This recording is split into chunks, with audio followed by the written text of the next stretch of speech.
May 1940, World War II, Europe. Believing that enemy forces will advance through central Belgium, as they did in World War I, British and French commanders rushed their troops to the Franco-Belgian border to meet the anticipated German assault. The main attack, however, goes through the Ardennes forest in southeastern Belgium and northern Luxembourg, where German tanks and infantry quickly break through the French defensive lines and advance to the coast.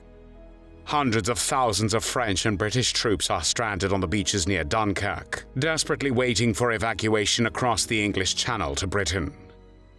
In order to buy time to evacuate troops at Dunkirk, 99 members of the 2nd Battalion Royal Norfolk Regiment, part of the British Expeditionary Force, heroically fight against the advancing Germans, who suffer heavy casualties. Soon, however, they run out of ammunition, raise a white flag, and surrender to the frustrated German forces.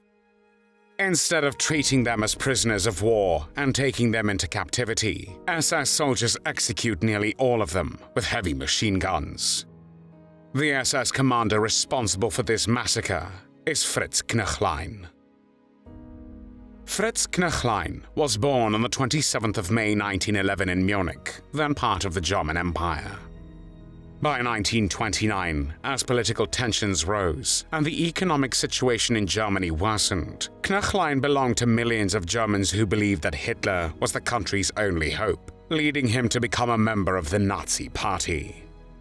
On the 30th of January 1933, Adolf Hitler was appointed Chancellor of Germany by President Paul von Hindenburg.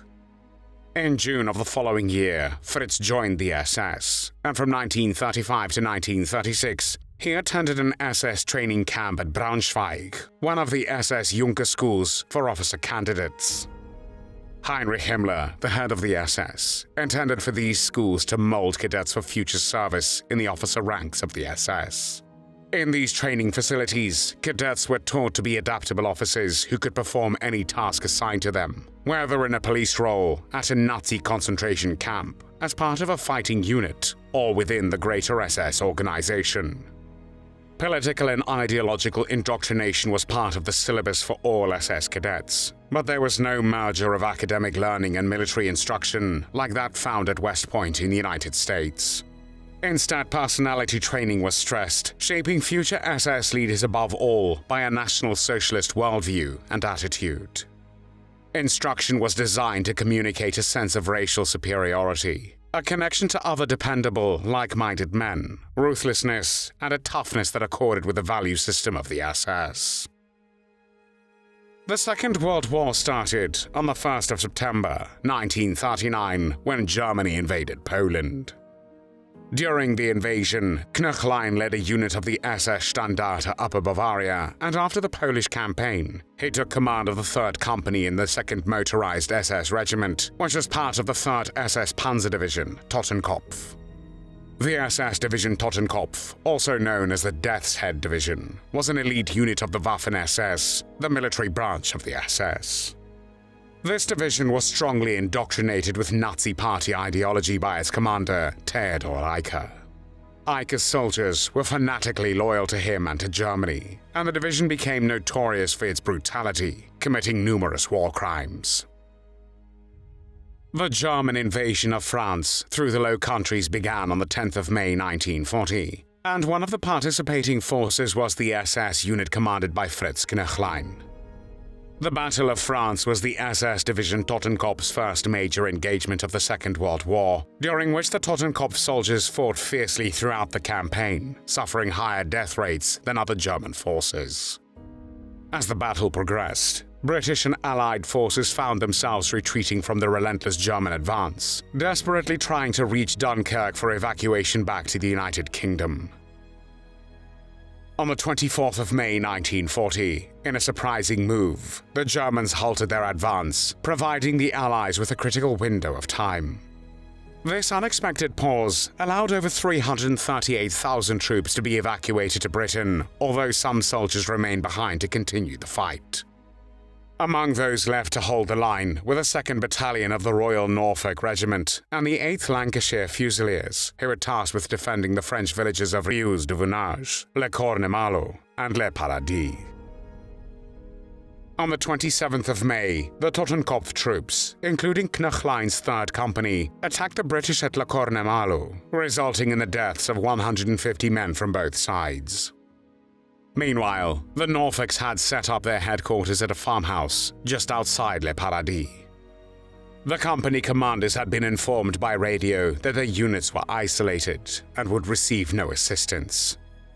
During the battle, the Germans under Knöchlein's command attacked the farmhouse with mortars, tanks, and artillery shelling, which destroyed the building and forced the defenders to relocate to a cowshed. After hours of fierce combat, the Norfolks ran out of ammunition, leaving only 99 men under the command of Major Lyle Ryder. Ryder consulted his men and ordered them to surrender. They stepped out of the shed with a white flag. The British captives, most of whom were wounded, were disarmed and marched down a side road from the main street. While they waited, 2 machine guns were set up by a barn in a farm paddock. The British prisoners were then marched to the barn, lined up alongside it, and shot by the 2 German machine gunners, who continued firing until all the British had fallen. Knöchlein then ordered his men to use bayonets to kill any remaining survivors. Believing they had killed everyone, the German soldiers left to rejoin their regiment. 97 British prisoners were killed, and the Germans forced the French civilians to bury the bodies in a shallow mass grave the next day. But despite the German efforts, Private William O'Callaghan survived and pulled Private Albert Pooley alive from among the bodies. The pair hid in a pigsty for 3 days and nights, surviving on raw potatoes and water from puddles, before being discovered by the farm's owner and her son. These civilians risked their lives caring for the 2 men, who were later captured by the German Army's 251st Infantry Division and transferred to a military hospital. News of the massacre spread to nearby German divisions and eventually reached General Erich Höppner, the commander of the German forces in France.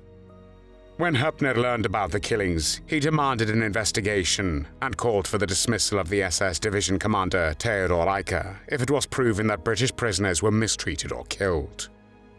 Eicke defended himself to Heinrich Himmler, the head of the SS, claiming that his troops were fired upon with illegal dum-dum bullets by the British, which caused excessive injuries. Despite the allegations, Eicke faced no consequences, and the issue was eventually dropped. Knöchlein faced no consequences after the French campaign either, and was appointed company commander of an anti-aircraft artillery battery in the Totenkopf Division, serving on the Russian front until the summer of 1942. In October 1943, he became commander of the 36th Regiment of the newly formed 16th SS Panzergrenadier Division, and was promoted to the rank of Obersturmbannführer, equivalent to lieutenant colonel. He then commanded a Norwegian SS volunteer unit from March 1944 to January 1945. For his battlefield bravery and military leadership, he was awarded the Iron Cross First and Second Class, the German Cross in Gold, and the Knight's Cross of the Iron Cross. The Allies received no information about the massacre until the summer of 1943. When Pooley, who had spent the previous 3 years in a German hospital due to the injuries he had suffered in the massacre, was repatriated to the UK as part of a prisoner exchange organized through the Red Cross. However, the British authorities did not believe Pooley's story upon his arrival, as it was not thought that the German army was capable of such atrocities against British troops. Private O'Callaghan did not return to the United Kingdom until 1945, after the liberation of his prisoner of war camp. O'Callaghan's confirmation of Pooley's story further intensified the hunt for Knöchlein, who was eventually found in a prisoner of war camp in Sheffield and then interviewed in the London Cage, a secret British interrogation centre operated by British military intelligence.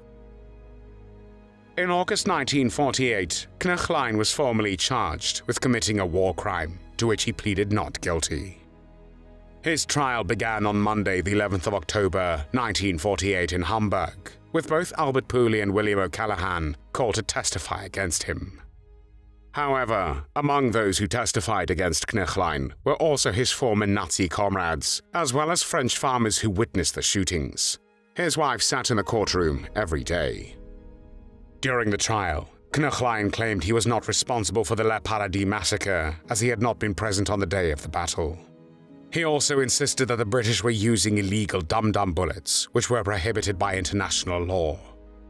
Knöchlein further complained that he was tortured during his interrogation at the London cage. He stated that because he was unable to make the desired confession, he was stripped, given only a pair of pajama trousers, deprived of sleep for 4 days and nights, and starved.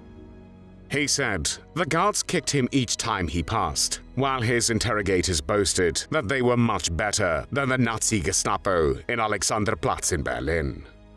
After being forced to perform rigorous exercises until he collapsed, he was compelled to walk in a tight circle for 4 hours. When he complained to the commandant of the London cage that he was being kicked even by ordinary soldiers without rank, Knöchlein said he was doused in cold water, pushed down the stairs, and beaten with a cudgel.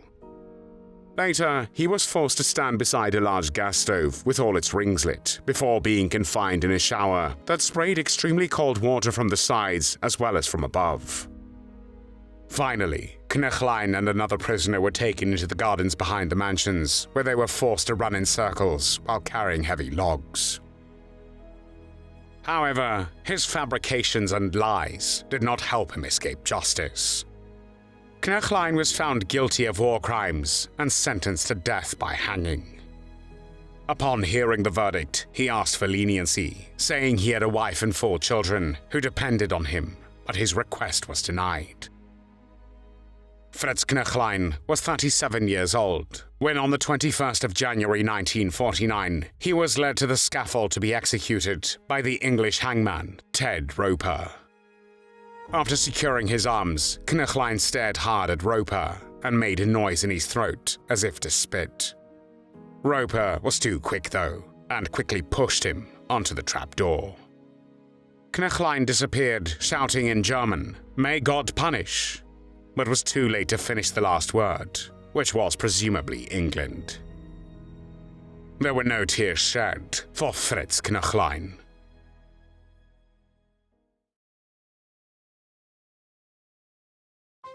Thanks for watching the World History Channel. Be sure to like and subscribe, and click the bell notification icon so you don't miss our next episodes. We thank you, and we'll see you next time on the channel.